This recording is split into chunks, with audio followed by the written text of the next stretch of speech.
안녕하세요. 서울에서 10년차 주부로 살고 있는 40대 여성입니다. 지난 10년간의 결혼 생활을 돌이켜보면 참 우여곡절이 많았네요. 이런 게 결혼 생활인가 싶은 찐한 회의감이 들어서 전부 내려놓고 싱글로 돌아가고 싶은 마음이 굴뚝 같았습니다. 하지만 어쩌다 보니 이혼하지 않고 여기까지 왔네요. 지금까지 결혼 생활을 하면서 저를 몹시 괴롭혔던 남자가 한 명 있습니다. 여러분들은 당연히 남편일까라고 생각하시겠죠. 하지만 그 남자는 남편이 아니라 남편의 아버지였습니다. 저는 시아버지 때문에 지옥 같은 경험을 여러 번 하게 되었는데요. 여러분들도 고부 갈등은 많이 들어보셨거나 경험해 보셨을 겁니다. 하지만 시아버지와 며느리의 갈등인 구부 갈등은 생소하실 텐데요. 도대체 어떤 일이 있었는지 한번 들어봐 주시길 바랍니다. 제게는 고등학교 때부터 친하게 지내는 단짝 친구가 한 명 있었습니다. 정말 착하고 마음이 여린 친구였죠. 너무 얌전하고 조용해서 이름도 모르고 있다가 1학년 때 짝꿍이 되면서 소진이의 이름을 알게 되었습니다. 친해지고 보니까 소진이는 항상 웃는 얼굴로 친구들을 대했고 애들이 싫어하는 일이 생기면 언제나 소진이가 먼저 나서더라고요. 제가 정말 소진이를 좋게 본 날이 있었습니다. 바로 학교 강당 청소당번을 정하는 날이었는데요. 선생님께서 봉사 시간을 줄 테니 봉사하고 싶은 사람은 손을 들라고 했죠. 자, 저번에 말한 거 기억하고 있지? 봉사 시간 줄 거니까 학교 강당 청소할 사람 손 들어봐. 밤마다 한 명이면 돼. 이번엔 누가 할래? 저희 학교는 대강당에서 발표회를 할 때마다 강당을 청소하고 꾸밀 학생을 한 명씩 뽑았어요. 하지만 그 일이 너무 힘들고 귀찮아서 봉사 시간을 준다고 해도 애들이 안 하려고 했죠. 그때 소진이가 손을 들어 지원했어요. 선생님, 제가 할게요. 그래, 역시 우리 소진이밖에 없어. 내가 너 때문에 산다. 너희들 소진이한테 고마운 줄 알아? 아니었으면 아무나 뽑아서 시켰으니까. 아니에요, 선생님. 애들한테 그러지 마세요. 선생님이 소진이를 칭찬하니까 소진이가 민망해 하더라고요. 얼굴을 붉히면서 은근히 좋아하는데 그 모습이 재수없진 않았어요. 소진이는 늘 자기보다 친구들을 먼저 배려했거든요. 제가 체육 시간에 피구를 하다가 공에 맞은 적이 있었는데 양호실에 같이 가준 적이 있었거든요. 양호 선생님이 제 다리를 보고 병원에 가봐야 할 것 같다고 해서 조퇴를 하고 병원에 다녀왔습니다. 다음날 다리에 깁스를 하고 학교에 오니까 소진이가 그렇게 심하게 다쳤었냐고 걱정해 주더라고요. 너 집도 먼데 어떻게 등교하는 거야? 부모님이 데려다 주셨어? 아니, 엄마 아빠 두 분 다 출근해야 해서 그냥 내가 버스 타고 왔어. 너무 힘들어서 다음엔 택시 타야 할 것 같아. 헐, 그럼 내일부터 내가 네 집으로 갈게.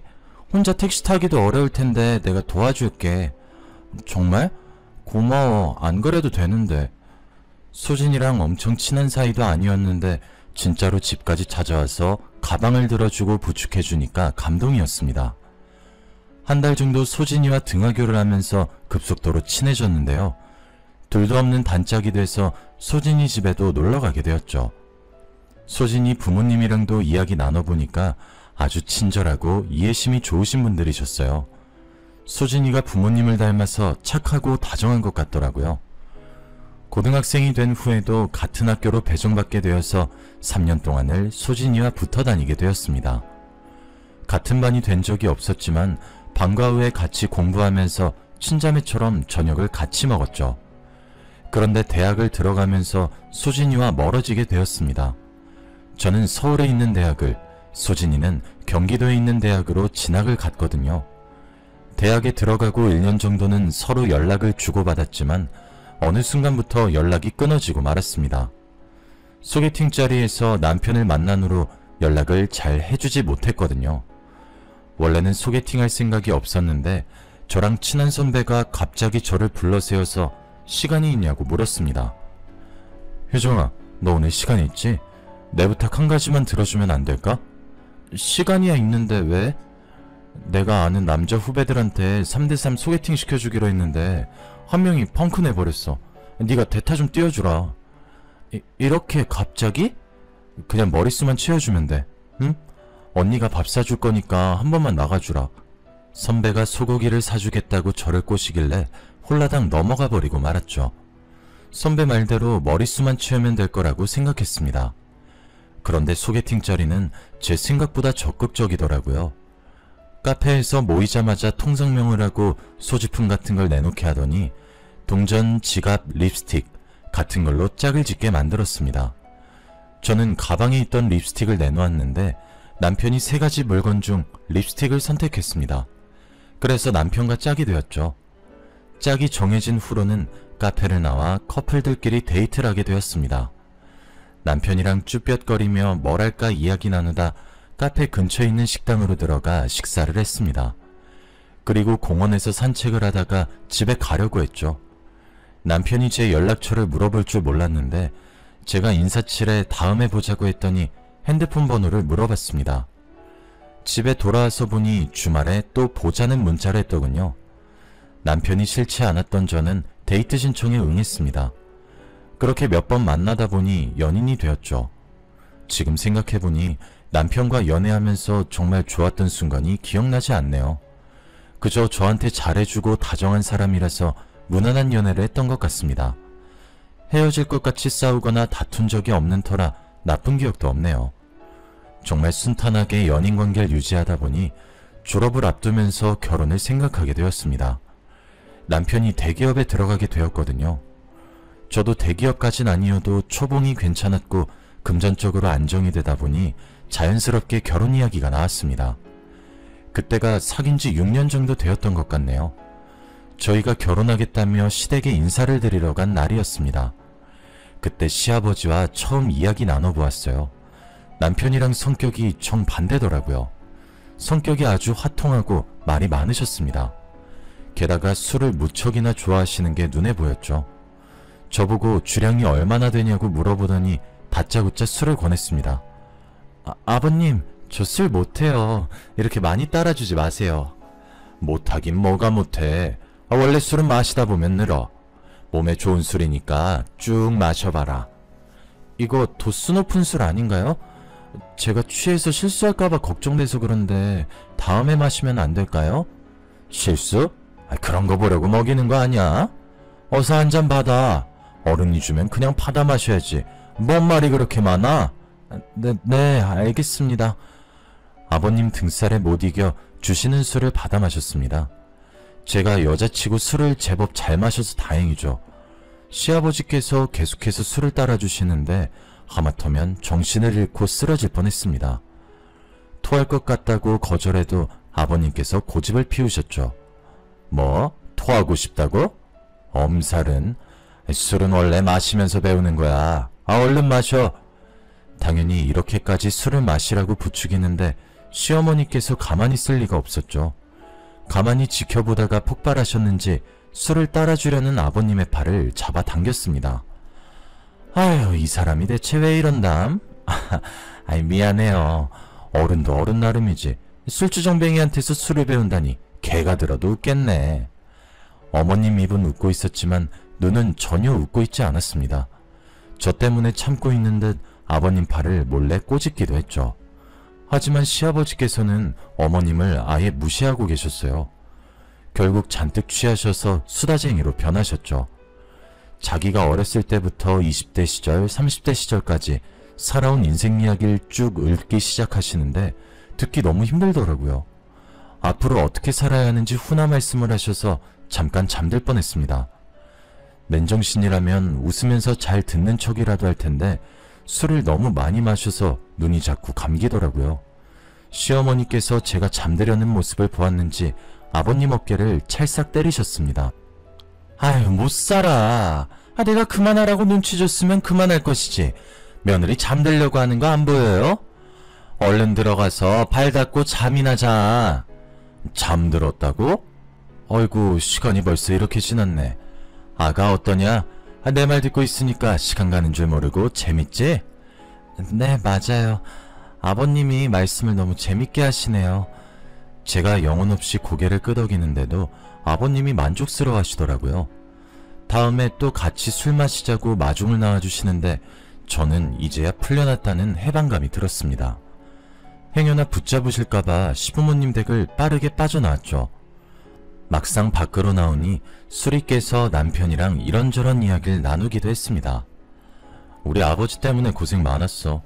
미리 말하려고 했는데 엄마가 절대 술 못 먹이게 막아준다고 했거든. 그런데 이렇게 먹여버리네. 아니야, 내가 술 잘 마셔서 다행이지. 당신같이 못 마셨으면 이미 꽐라돼서 난리 났을 거야. 그치?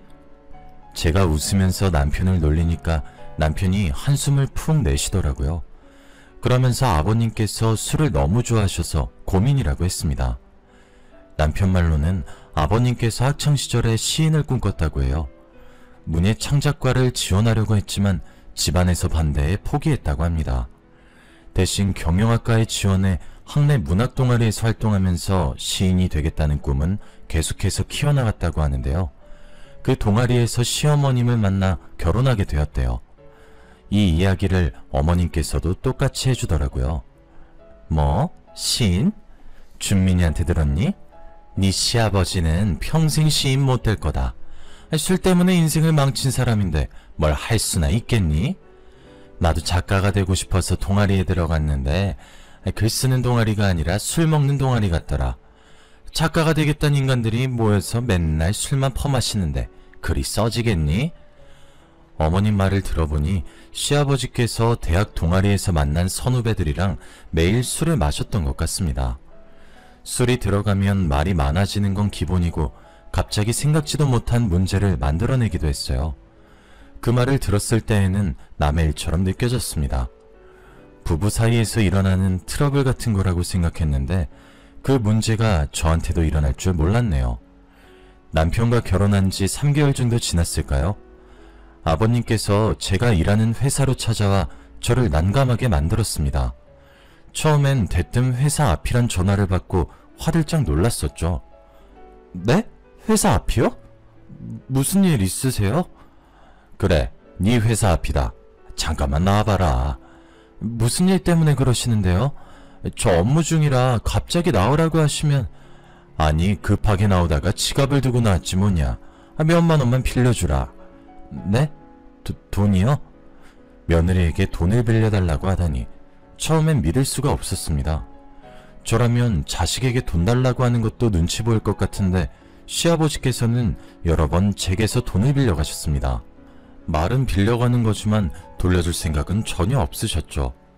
돈을 빌려줄 때마다 시집을 잘못 왔다는 생각이 들었지만 시어머니 때문에 버틸 수 있었던 것 같습니다. 보통 어머님들이라면 아직 아이 가질 생각이 없다고 말하자마자 도대체 언제 낳으려고 그러냐고 바가지를 긁었을 겁니다. 하지만 저희 어머님은 애 낳으라고 독촉하지도 않고 저한테 잔소리하지도 않았습니다. 게다가 아버님이 선을 넘을 때마다 어머님께서 막아주셨으니까요. 어머님 덕분에 결혼 생활은 순탄하게 흘러갔습니다. 시어머니 몰래 제 회사를 찾아와서 돈을 달라고 요구하는 아버님만 아니면 그닥 고민거리도 없었습니다. 그러던 어느 날 평소처럼 회사 일을 하다 소진이를 만났습니다. 제가 다니는 회사는 화장품 유통을 전문으로 하는 업체였거든요. 서울 지역의 주요 매장들을 관리하려고 직접 방문하던 날이었습니다. 이번에 새로 연 H지점 매점으로 현황 파악하러 갔더니 뜻밖의 인물과 마주하게 되었습니다. H지점 매장 사장이 바로 소진이었거든요. 소진이도 저를 보고 놀랐는지 잠시 할 말을 잃었다가 제 이름을 불렀습니다. 제가 맞다는 걸 알고 저를 끌어안고 기뻐했죠. 세상에, 이게 얼마만이야? 그동안 어떻게 지냈어? 그냥저냥 지냈지. 우리 고등학생 때 보고 안 봤지? 안 본 지 거의 10년은 된 것 같다. 그래, 10년은 됐지. 내가 갑자기 번호가 바뀌는 바람에 연락을 못했네. 나도 SNS 찾아봤는데 안 보이더라. 너 동창 모임 같은 데도 안 나가는 것 같더라? 이제부터 자주 만나면 되지. 우리 퇴근하면 술 한잔 할까? 그동안 어떻게 지냈는지 이야기해야지. 그날 퇴근하고 소진이 매장 근처에서 술 한잔하며 회포를 풀었습니다. 소진이가 운영하는 화장품 매장은 제 회사와 멀지 않아서 자주 만나서 놀 수 있었어요. 퇴근하고 별일 없으면 소진이네 매장에 가서 일을 도와준 적도 있었죠. 그러다 같이 밥도 먹고 커피도 마시면서 이런저런 이야기를 나누었는데요. 그러다 남편도 소진이를 만나게 되었어요. 그날은 소진이와 단둘이서 술을 마신 날이었는데요. 5개월 만난 남자친구와 헤어졌다면서 소진이가 무리해서 술을 마시는 바람에 저도 생각보다 많이 마시게 되었습니다. 소진이 삼촌 소개로 만난 남자인데 그 남자가 갑자기 이별을 통보했다는 거 있죠. 알고 봤더니 소진이 말고 다른 여자와 양다리를 걸치면서 저울질하다가 소진이를 버린 것이었습니다. 게다가 그 남자는 다음 달에 결혼한다는 소문을 들었다니까 저까지 화가 나서 술을 들이부을 수밖에 없었죠. 그날 저희 둘이서 먹은 술병이 4병이나 됐습니다. 저는 잘 마셔서 멀쩡했지만 소진이는 술도 못 마시는데 무리하는 게 보였습니다. 이러다 집 못 가는 거 아닌가 싶었는데 다행히 남편에게 전화가 왔습니다. 여보세요? 당신 야근한다면서 퇴근했어? 지금 집인데. 당신 지금 어디야? 소진이랑 같이 술 마시고 있어. 밤 12시가 넘었는데 집은 어떻게 오려고 그래? 택시 타려고 했는데 당신이 데리러 오면 안 돼? 소진이가 생각보다 많이 취해서 내가 어떻게 못할 것 같아. 아유, 못 살아. 알겠어, 지금 갈게. 야근하고 온 남편에게 데리러 오라고 하는 게 미안했지만 저도 취해서 소진이를 부축할 힘이 부족할 것 같았습니다. 그래서 우선 소진이에게 술잔을 빼앗고 물부터 먹였죠. 많이 취했으니 술 대신 음료수를 시켜서 먹고 있을 때였습니다. 남편이 제가 문자로 알려준 주소를 보고 금방 찾아왔더군요. 문을 열고 들어오더니 두리번거리다가 제가 있는 테이블로 걸어왔습니다. 술을 얼마나 마셨길래 취했다고 그래. 내일 출근 어떻게 하려고? 에이, 내가 알아서 할게. 나 술 금방 깨는 거 알고 있잖아. 아, 맞아. 여긴 내 동창 소진이. 소진아, 인사해. 내 남편이야. 안녕하세요. 가영이한테 많이 들었어요. 안 그래도 우리 남편이 낯을 가리는데 술기울 때문에 얼굴을 잔뜩 붉히고 배시시 웃으면서 말하는 소진이를 더 어색해 하더라고요. 그래도 남편이 소진이를 데려다 주는 길에 이런저런 대화를 하면서 친해진 게 눈에 보였습니다. 사이가 제법 가까워졌는지 남편이 소진이 안부를 물어볼 때도 있고 소진이가 남편의 안부를 물어볼 때도 있었죠. 그쯤에 저는 계획에도 없던 아들이 생겨서 직장 생활을 계속해야 할지 고민하고 있었습니다. 제 고민을 시어머니께 말씀드렸더니 의외로 쿨하게 말씀하시더라고요. 그만두긴 왜 그만둬? 요즘은 여자라고 집에만 있는 거 아니야. 애 키우면서 직장 생활할 자신 있으면 계속해. 내가 거들어줄 테니까. 회사 그만두지 않고 아들을 키우겠다고 하면 눈칫밥을 먹게 될 줄 알았는데 다행이었습니다. 어머님께서 아이를 돌봐주신다고 했으니까 마음 놓고 워킹맘 생활을 이어나갔죠. 그런데 저희 아들이 3살 정도가 될 무렵이었을까요? 남편이랑 아버님이 제게 감추고 있는 게 있는 것 같았습니다. 생신을 맞아 시부모님을 모시고 식당을 모시고 갔는데 제가 화장실에 간 사이 이상한 말을 하고 있더라고요. 뭐? 아버지, 이게 말이 된다고 생각해? 언제까지 엄마 속이려고. 난 더 이상 못 참아. 내가 다 말해버릴 거야. 뭐? 안 돼. 절대 말하지 마라. 내가 곧 정리할 거라고 했잖아. 날 믿고 조금만 더 기다려주라. 열흘 안으로 정리할게. 열흘은 무슨. 지금 당장 정리해. 해도 너무하잖아. 엄마 친구랑 어떻게 그런 관계를 가져놓고. 쉿. 이러다 누가 듣겠다. 제발 진정하고 내 말 좀 들어주라. 내가 깨끗하게 정리할 테니까 기다려주라고. 제가 화장실에 간 사이 어머님도 화장실에 간 모양이었어요. 멀리서 어머님이 걸어오는 모습이 보이더군요. 예약한 식당이 다다미식 프라이빗 룸이라서 다행이었죠. 저보고 왜 안 들어가냐고 묻길래 신발 핑계를 댔습니다. 그러면서 일부러 크게 소리내며 신발에 껌이 묻은 것 같다고 둘러댔는데요. 그제야 남편과 아버님이 입을 다물고 아무 소리도 안 내더라고요. 제가 어머님과 함께 룸 안으로 들어가서 식사를 마저 했습니다. 밥이 입으로 들어가는지 코로 들어가는지 모르겠더군요. 얼른 식사 자리를 끝내고 남편에게 무슨 일이 있었는지 물어볼 생각만 있었습니다. 그래서 시부모님과 헤어지자마자 남편을 붙잡고 물어봤죠. 당신, 아버님이랑 무슨 일 있었어? 설마 바람 피신 거 아니지? 설마 다 들은 거야? 우리 엄마도 들었어? 아니, 어머님은 못 들으셨어. 내가 들으실까봐 괜히 딴소리 하긴 했는데. 당신, 좋게 말해봐. 도대체 무슨 일이 있었던 거야? 사실 그게... 남편이 하는 말을 들어보니 제 예상대로 시아버지께서 바람을 피고 계셨습니다. 남편이 시아버지의 외도를 알게 된 건 6개월 전이었다고 하더군요. 그런데 놀랍게도 시아버지께서 먼저 불륜을 고백하셨다고 합니다. 어느 날 남편 회사를 찾아온 아버님이 돈을 달라면서 어처구니 없는 말을 늘어놓았다고 해요. 너 혹시 돈 모아둔 것 좀 있냐? 딱 2천이 필요한데. 네? 2천이요? 아니 갑자기 2천만 원은 어디에 쓰려고 그러세요? 아니 내가 갑자기 몸이 아파서 말이야. 몸이 아프시다고요? 병원에 가보셨어요? 아버지가 아프단 말을 듣자마자 남편의 심장이 쿵 하고 내려앉았다고 합니다. 도대체 어디가 아픈 거냐? 수술해야 하냐? 다른 병원도 가보자. 남편이 호들갑을 떠니 아버님께서 결국 거짓말이라고 실토했다고 해요. 아휴, 아니야. 내가 돈이 급해서 거짓말을 했다. 네? 거짓말이요? 아버지, 갑자기 왜 그러세요? 친구가 급한 사정이 생겨서 돈이 필요하대. 친구요? 어떤 친구요? 보이스피싱 같은 거 당하신 거 아니죠? 남편은 아버님과 대화할수록 의심이 들었다고 하죠. 아버님이 횡설수설하길래 아까부터 독한 향수 냄새가 나 여자 문제가 생긴 거라고 직감했다고 합니다. 그래서 아버님 몰래 핸드폰을 훔쳐봤다가 어머님이 아닌 다른 여자가 생겼다는 사실을 알아냈는데요. 남편이 화를 내면서 물어봤더니 아버님께서 태연하게 고개를 끄덕였다고 해요. 더군다나 아버님의 내연녀는 어머님과 가장 친한 친구분이셨습니다. 남편은 아버님의 뻔뻔함에 어이가 없어져서 말이 나오지 않았습니다.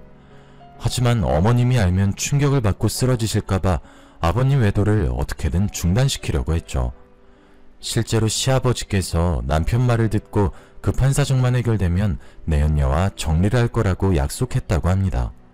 그런데 벌써 몇 달째 정리하지 않고 시어머니의 눈을 피해서 계속 만남을 가지고 있다고 하네요. 며느리인 저도 화가 나는데 남편이 화를 내는 건 당연한 일이었어요. 아버님이 내연녀를 만나다가 또 걸리자 남편이 소리를 지르면서 난리를 쳤습니다. 아버지, 나랑 끝내기로 약속했잖아.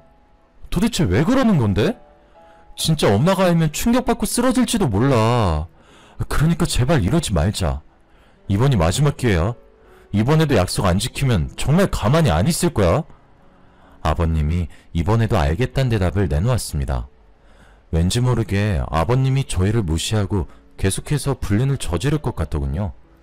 시아버지의 내연녀가 다른 사람도 아니고 시어머니의 친구분이신데 부디 아버님께서 정리를 하시길 바랬습니다. 게다가 아버님께서 어머님께 잘 못하시는 것도 아니었으니까요. 두 분이 다정하게 이야기 나누는 모습을 볼 때마다 어떻게 해야 하나 속으로 갈등하는 시간이 늘어나고 있었습니다. 그러다 얼마 뒤에 여름 휴가철이 되어서 제주도로 가족여행을 가게 되었습니다. 저는 당연히 아버님이 그곳에서는 내연녀가 철저하게 숨기고 있을 줄 알았죠. 그런데 숙소에서 밤늦게까지 내연녀와 전화통화를 하고 있더군요. 정말 어이가 없어서 한마디 하려다가 아버님께서 하는 이야기를 듣고 얼른 입을 다물었습니다. 설마 또 돈 이야기라는 걸까 걱정이 됐거든요. 여보, 당신은 지금 뭐하고 있어? 난 당신 생각이 나서 잠도 못 자고 있어. 이런 좋은 데는 당신이랑 와야 하는데 너무 아쉽다. 다행히 제가 우려하던 돈 이야기는 하지 않고 있더군요. 그래서 시아버지의 폰을 빼앗아 전화를 끊어버렸습니다. 당연히 아버님께서 저를 보고 노발대발하시면서 소리를 지르셨죠. 뭐 하는 짓이야 지금? 아버님, 도대체 왜 이러세요? 저희가 그만하라고 하시면 그만해야죠. 왜 끝까지 이러시는데요? 어머님이랑 진짜 이혼하고 싶으세요? 뭐? 이혼? 어디 버릇없이 시애빌 가르치려고 들어? 며느리 주제에 어디서 이혼을 들먹여. 버릇없는 것 같으니라고. 이 말을 듣고 속이 부글부글 끓어올라 욕짓거리를 내뱉을 뻔했습니다. 다행히 남편이 제 목소리를 듣고 어머님이 듣겠다며 끌고 가서 다행이었죠. 저희는 여름 내내 어머님이 안 보이는 곳에서 아버님을 어떻게 해야 할지 회의를 했습니다. 그래서 집으로 돌아오자마자 시아버지께 최후 통첩을 날렸죠. 일주일 내로 내연녀와의 관계를 정리하지 않으면 시어머니께 전부 다 말하고 이혼시키겠다고 했습니다.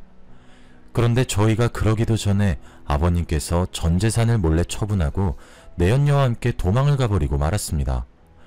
더군다나 얼마 전 아버님이 남편에게 돈도 빌려갔었거든요. 다짜고짜 5천만 원을 달라고 하길래 절대 줄 수 없다고 했죠. 시아버지는 남편을 협박하면서까지 돈을 달라고 했습니다. 네가 5천만 원이 없다고? 예전부터 모아둔 돈 있는 거 다 알고 있다. 네가 괜히 돈을 달라고 하겠어? 나도 협박당하고 있으니까 이러는 거 아니야. 협박이요? 설마 그 여자가 아버지한테 협박을 했어요? 그래. 5천만 원만 주면 헤어져 준다고 하더라. 돈 안 주고 헤어지면 집까지 쫓아온다고 하니까 돈 내놔라. 설마 네 엄마랑 내가 갈라서길 바라는 건 아니지? 남편은 아버님이 거짓말을 하고 있는 건 아닐까 고민했다고 합니다. 하지만 진짜로 내연녀가 집으로 찾아올까봐 대출까지 해서 5천만 원을 줬다고 하죠. 그 돈을 가지고 도망간 걸 보니 아버님께서 거짓말을 했나 봅니다. 내연녀가 협박을 하긴커녕 아버님이 나서서 5천만 원과 전 재산을 들고 나르자고 했겠죠. 결국 시어머니도 이 사실을 알게 되었는데요.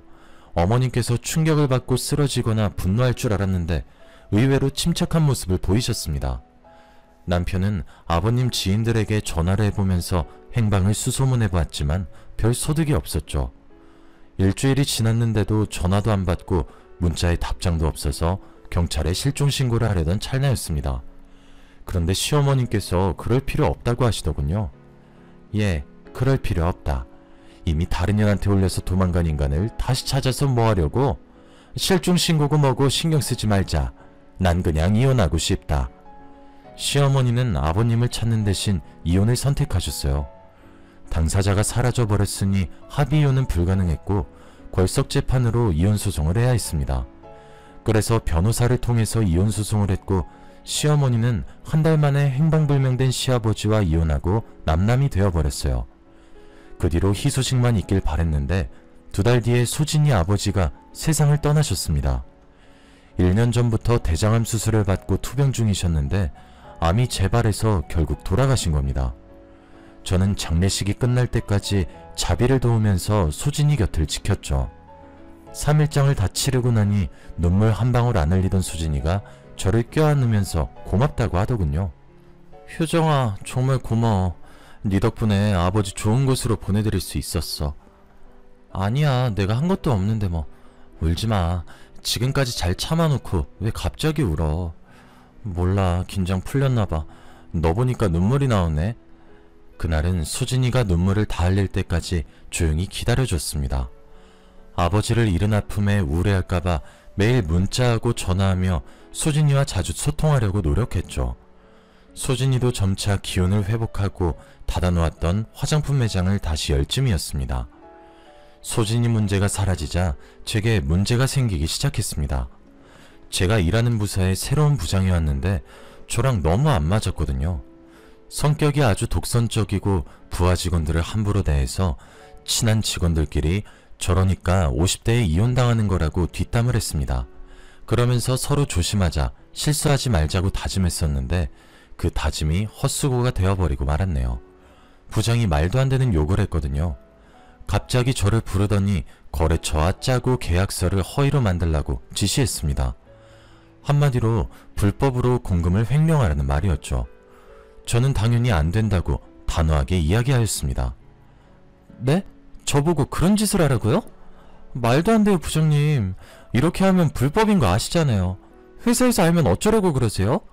뭐? 불법? 야, 네가 무슨 테레사 수녀야? 다들 이렇게 뒷돈 챙겨 먹고 있는데 혼자서 착한 척이야.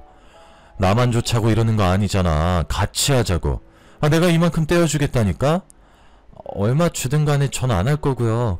계속 부당한 지시 내리면 감사팀에 고발할 겁니다. 그래, 어디 두고 보자. 네가 진짜 고발할 수 있을지 보자고. 그 뒤로 부장은 그 일에 앙심을 품었는지 사사건건 저를 걸고 넘어졌습니다. 제가 실수를 할 때에는 꼬투리를 잡아서 인격적인 악담을 퍼부었죠. 실수하지 않고 완벽하게 한 날에는 다른 여직원들에게 가서 제 뒷담화를 했습니다. 저와 가까이 지내지 말라는 경고까지 하며 저랑 친한 직원들에게 신경질적으로 대했죠. 덕분에 저는 혼자가 되어버리고 말았습니다. 그날도 회의록을 기록하라는 지시를 받고 핸드폰을 녹음해 두었는데요. 어찌된 일인지 녹음이 하나도 되지 않아서 이런 폭언을 들었습니다. 뭐? 녹음이 안 돼서 기록을 못했다고? 뭐 이런 병신 같은 게 다 있어. 네가 신입이야? 도대체 몇 년 차인데 이런 실수를 하는 거야? 꼴도 보기 싫으니까 저리 꺼져! 이런 식으로 매일같이 부장에게 시달리니까 하루하루가 지옥 같더군요.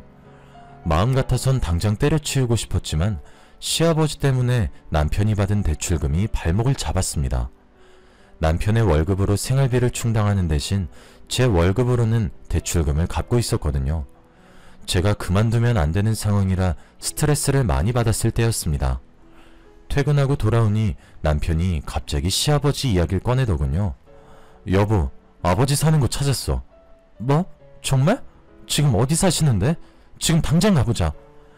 저녁 식사도 하지 않고 회사에서 입은 옷 그대로 남편의 차에 올라탔습니다. 그리고 시아버지가 있는 곳으로 가 당장 5천만 원을 내놓으라고 소리쳤죠. 저는 그 부장놈 때문에 그동안 쌓인 게 있어서 눈물까지 흘리면서 소리쳤습니다. 아버님, 5천만 원 돌려주세요. 이게 도대체 무슨 경우예요? 다른 사람도 아니고 아들 돈을 훔쳐가다뇨. 훔쳐가다니? 우리 아들이 준 거야. 난 돈 훔친 적 없으니 이만 돌아가라. 그리고 우리가 가족도 아닌데 이제 와서 돈 달라고 하는 건 무슨 경우냐? 너희들이 이혼해달라며. 마음 같아서는 고소하겠다고 하고 싶었지만 아버님께서 차용증이나 변제각서 이야기를 꺼내시더군요. 당연히 남편은 아버지에게 빌려준 것이니 차용증이나 변제각서 같은 건 받아놓지도 않았습니다. 결국 법적으로 고소할 방법이 없어서 포기할 수밖에 없었습니다. 저는 시아버지의 뻔뻔한 태도에 치를 떨면서 돌아서야 했죠. 그렇게 시아버지든 5천만 원이든 전부 다 잊어버리려고 했습니다. 생각만 해도 속이 부글부글 끓고 두통이 찾아왔었거든요. 그냥 돈 버는 데에만 집중하고 집안 돌보는 데에만 온 힘을 쏟아냈습니다. 다른 잡생각이 안 들도록 노력하던 와중에 수진이의 결혼 소식이 들려왔죠. 35이 되도록 결혼하지 않길래 내심 걱정했는데 다행이었습니다. 기쁜 마음으로 결혼식장에 갔는데 신부 측 혼주석에 앉아있는 사람을 보고 저는 제 눈을 의심했습니다. 신부 측 혼주석 자리에 아버님이 앉아 계시더군요. 시아버지도 저를 보더니 깜짝 놀라더니 말을 잇지 못하셨습니다. 아니 아가, 네가 어떻게 여기에? 제가 묻고 싶은 말이었습니다. 어떻게 저 인간이 소진이의 결혼식장 혼주석에 앉아있는 것일까요? 아버님은 제가 곧 소리라도 지를 것 같았지만 갑자기 저를 끌고 나왔습니다. 그리고 애절한 목소리로 제게 빌더군요. 아가, 우리 과거 일은 모두 잊어버리자. 내가 너한테 미안한 짓 참 많이 했지만 나도 그동안 마음고생 많이 했어. 그러니까 소진이한테 아무 말도 하지 말고 조용히 있다가 주면 안 되겠니? 내가 이렇게 빌게. 도대체 어떻게 된 거예요? 왜 아버님이 소진이 결혼식장에 있는 거냐고요? 제가 자초지종을 설명해달라고 요구하니 시아버지께서 내연녀와 도망을 간 다음 살림을 차린 이야기를 말해주었습니다. 요점은 결국 아버님도 내연녀에게 버림을 받았단 거였죠. 내연녀를 믿고 가진 돈을 모두 맡겼는데 그 돈을 가지고 달아났다고 합니다. 그리고 다시 만난 여자가 소진이 엄마였다고 하는데요. 시아버지는 소진이 엄마를 너무 사랑하고 있다며 소진이와 소진이 엄마에게 말하지 말아달라고 애원했습니다. 뭐? 사랑해요? 그럼 우리 어머님은요? 우리 남편은요? 낯짝이 얼마나 두꺼우면 이렇게 뻔뻔스러울 수가 있죠? 사과하려면 저희가 찾아갔을 때 하셔야죠. 지금 괜히 아쉬우니까 사과하시고. 제가 아버님 때문에 얼마나 고생했는지도 모르죠? 미안하다. 정말 미안해. 내가 얼마나 원망스러울지 잘 알아. 그래, 화 풀릴 때까지 얼굴에 침이라도 뱉어라. 이렇게 늙은 놈이 살려면 얼마나 살겠냐? 이제 나도 새 출발하려고 하니 제발 한 번만 기회를 다오. 아버님께서 정말로 제 앞에서 무릎을 꿇으시더라고요. 그 모습이 애처롭긴커녕 가증스럽게 느껴져서 뺨이라도 후려갈기고 싶었습니다. 하지만 곧 결혼식을 올릴 소진이를 생각해서 아버님을 결혼식장 안으로 보냈습니다. 이런 날에는 돌아가실 아버지가 더 생각날 텐데 속상해할 소진이를 더 비참하게 만들 수 없었습니다. 그런데 소진이가 아버님 손을 잡고 입장하는 모습을 보니 속이 쓰리더군요. 이러다가 소진이도 제 꼴이 되는 거 아닐까 걱정이 돼서 그 뒤로 잠도 자지 못했습니다. 그저 소진이가 신혼여행을 끝나고 돌아오길 기다렸죠. 소진이에게 돌아왔다는 연락을 받자마자 만나자고 했습니다. 소진이 집 근처 카페에서 새아버지는 어떤 분인 것 같냐고 물어보니 가정적이고 다정한 분인 것 같다는 답변이 돌아왔습니다. 돌아가신 아버지가 생각난다면서 아버지랑 많이 닮았다고 하는데 소진이의 표정이 너무 행복해 보여서 아버님의 과거를 폭로할 수 없더군요. 무슨 일이 생긴 것도 아니고 다 지나간 일이니 묻어두려고 했습니다. 그런데 회사 내에서 기가 막힌 소문이 돌기 시작했습니다. 저를 괴롭히던 부장에게 애인이 생겼다는 거 있죠. 뒤에서 몰래 바람을 피우다가 이혼당했으면서 찔리지도 않는지 또 애인을 사귄 것 같았습니다. 게다가 부장은 그 애인을 스폰서라고 부르더군요. 직원들이 스폰서가 무슨 말이냐고 물으니 이런 말을 했습니다. 스폰서 몰라? 돈 주는 늙은 놈들. 내가 좋아서 졸졸 따라다니는 영감이 용돈 줄 테니까 사귀자는 거 있지? 그냥 맞장구만 쳐주다가 돈만 받고 연락 끊으려고. 헐, 진짜 그래도 돼요? 그럼 안 될 이유가 뭐가 있어? 나는 돈 받고 그 영감은 나같이 젊고 예쁜 여자랑 노는 건데. 50대면 젊은 것도 아닌데 자신감 넘치는 여자였죠. 허세를 부리는 건지 몰라도 점심시간에 수다를 떨 때마다 새로 사귄 내연남을 스폰서 취급하더라고요. 당연히 직원들은 믿지 않았지만 사진까지 보여주어서 진짜로 스폰서가 있구나 싶었습니다. 그런데 그 사진을 자세히 들여다보던 순간 엄청난 충격을 받고 말았죠. 부장의 스폰서가 제 시아버지였거든요. 더 충격적인 사실은 그 인간이 부장과 두 집 살림을 하면서 소진이가 주는 용돈을 쓰고 있었단 겁니다. 소진이 때문에 봐줬더니 저 몰래 또 이런 짓을 저지르고 있었다니 이번에는 절대 참을 수 없었습니다. 저는 몸이 아프다고 조퇴를 한 후 모든 사실을 소진이에게 털어놓았죠. 소진이는 제가 오자마자 충격적인 말을 내뱉자 멍한 표정을 짓고 있었습니다. 그러더니 저보고 갑자기 찾아와서 무슨 말을 하냐고 되묻는 거 있죠. 소진아, 오래전부터 말해주고 싶었는데 널 위해서 참았어. 근데 더 이상 가만히 있으면 안 될 것 같아. 내 어머니 몰래 바람 피우고 내 친구 몰래 바람 핀 놈이야. 난 더 이상 못 당하고 있으니까 제대로 준비해서 복수하자. 어? 잠자코 제 말을 듣고 있던 수진이가 찬물을 연거푸 마시더라고요. 그리고 아버님이 과거에 저질렀던 과오들을 다시 되묻더니 제가 하는 말을 주의 깊게 듣기 시작했습니다. 수진이도 이 상황을 받아들이게 되었는지 제대로 정리하겠다고 했죠. 이제는 시아버지와 내연녀에게 복수해줄 차례였습니다. 우선 소진이는 소진이 엄마를 찾아가 모든 사실을 이야기해 주었습니다. 소진이 엄마는 소진이보다 더 놀랐는지 눈물을 흘리면서 정신을 차리지 못했죠. 그리고 그 길로 아버님을 찾아갔습니다. 소진이 엄마는 혹시나 하고 아버님과 대화해 보려고 했지만 내연녀와 함께 있는 걸 보고 눈이 돌아가고 말았습니다. 그래서 동네 사람들이 다 보고 있는데 아버님 뺨을 때렸죠. 설마 했는데 정말이었구나. 정말 당신이 날 배신한 거였네? 나 몰래 다른 여자 만나니까 좋아? 나 속이니까 좋았냐고! 소진이 엄마는 이웃 주민이 부른 경찰이 올 때까지 그놈의 멱살을 잡고 쌩 난리를 피웠습니다. 경찰들이 저희를 말리는 바람에 그 소란이 끝이 났지 경찰이 오지 않았으면 아버님이 거의 묵사발이 되었을 겁니다. 결국 이혼당한 아버님은 위자료를 토해내느라 전재산이 털린 것 같았죠. 내연녀였던 부장도 상간녀 소송에 걸렸다는 소문이 났습니다. 회사 내에서 남자 관계가 문란하고 근무 태도가 나쁘단 평이 자자해서 상간녀 소송 소문이 퍼지자마자 권고사직 당했다고 하네요. 아버님도 죗값을 치르고 부장도 떠나니 마음이 절로 편해졌습니다. 이제야 살만해졌다고 생각하고 있는데 남편이 아버님을 만나고 왔다고 하더군요. 아버님 이야기를 듣는 순간 기분이 나빠져서 인상을 쓰며 물었습니다. 뭐?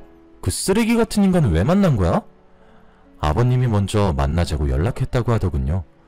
저라면 만나지 않았을 테지만 남편에겐 아예 남이 아니라 아버지라서 마음이 쓰였나 봅니다. 아버님이 후줄근한 차림으로 나타나서 하소연했다고 하네요. 고시원에서 자활근로를 하면서 근근히 살아가고 있다며 도와달라고 사정한 것 같았습니다. 딱 10,000원만 주면 안 되냐? 10,000원이 아니면 5,000원이라도. 내가 지금 라면 한 그릇 사 먹을 돈도 없다. 아무리 내가 미워도 부모 아니냐. 네가 돈 안 주면 굶어 죽을지도 모르니 딱 10,000원만 주라. 어? 남편에게 이 말을 전해 듣는 게 기가 막히더군요. 10,000원이든 5,000원이든 간에 또 돈 때문에 만나려고 했다는 게 짜증났습니다. 진심으로 반성하고 사과할 생각으로 만날 마음은 없었나 보죠. 돈이 궁해질 때마다 이럴 것 같아서 남편에게 절대 돈을 주지 말라고 했습니다. 남편도 그렇게 생각했는지 아예 연락을 끊을 거라고 하더라고요. 남편이 우린 이제 아예 남 아니냐고 차단할 거니까 연락처 지우라고 말하니 아버님이 아무 말 없이 돌아갔다고 합니다. 부모 자식 사이라도 서로 지켜야 하는 도리가 있는 법이죠. 그걸 천륜이라고 부르는 거고요. 하늘이 정해준 도리를 지키지 않으면 아무리 핏줄로 이어진 사이라고 해도 원수지간이 될 수 있다고 생각합니다.